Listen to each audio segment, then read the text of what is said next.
kwento nina Joy at Ethan, sa November ipalalabas.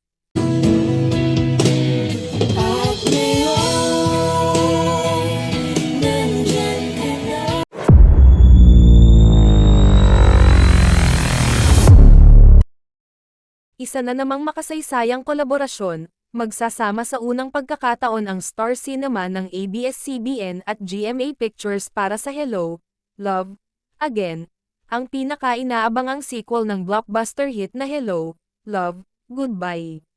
Muling gagampanan ng ABS-CBN star na si Catherine Bernardo at GMA artist na si Alden Richards ang minahal na karakter nina Joy at Ethan sa Hello, Love, Again. Nagbabalik din ang box office hit film director na si Cathy Garcia Sampana upang pangunahan ang bagong pelikula na kukunan naman ngayon sa Canada. Magsisimulang ipalabas ang pelikula sa Pilipinas sa ika-13 ng Nobyembre taong 2024 at susundan ito ng international releases. Naganap ang film announcement noong Linggo, ika-19 ng Mayo, kasama ang mga opisyal ng ABS-CBN at GMA. Kabilang dito sina ABS-CBN President at CEO Carlo Katigbak, ABS-CBN Chief Operating Officer Cory Vidanes, ABS-CBN Film Productions Head Chris Gazmen, at GMA Films President at CEO Attorney Annette Gozon Valdez.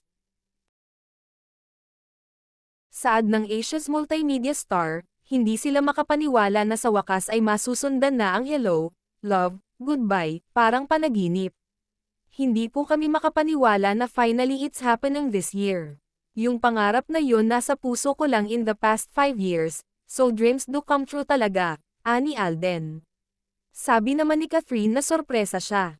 I was surprised too, but then I got really excited.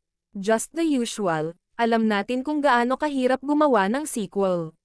Kasi for me, hindi ko naman in-expect na magkakaroon ng sequel itong Hello, Love, Goodbye, sambit niya.